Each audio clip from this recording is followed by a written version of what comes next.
بسم اللہ الرحمن الرحیم۔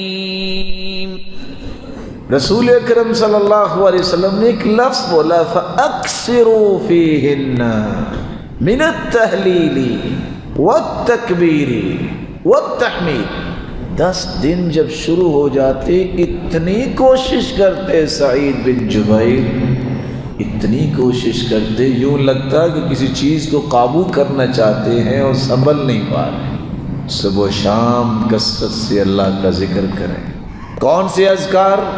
ایک چھوٹا سا جملہ ہے سبحان اللہ۔ حدیث کہتی ہے کہ اگر کوئی شخص 100 مرتبہ سبحان اللہ کہہ دے، اللہ اسے 100 غلام آزاد کرنے کا اجر عطا کر دیں گے۔ حدیث کہتی ہے 100 مرتبہ تم الحمدللہ کہہ دو، اجر تمہیں اتنا ہی ملے گا جتنا میدان کارزار کے لیے تم نے 100 گھوڑے اللہ کی راہ میں پیش کر دیے۔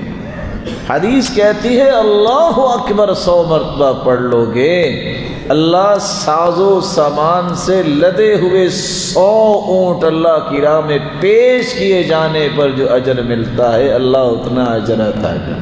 کثرت سے پڑھیے ان 10 دنوں میں سبحان اللہ، الحمدللہ، اللہ اکبر، لا الہ الا اللہ۔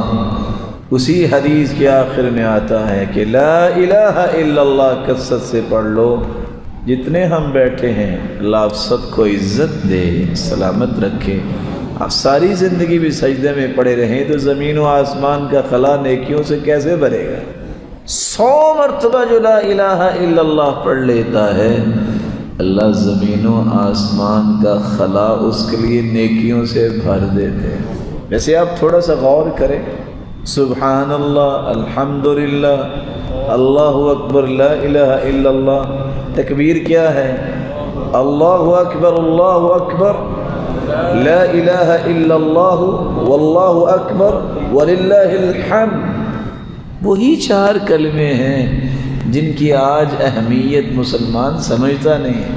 اتنا بڑا یہ ربانی پیکج ہے، اللہ ہم سب کے نصیب میں فرمائے عمل کرنے کی توفیق۔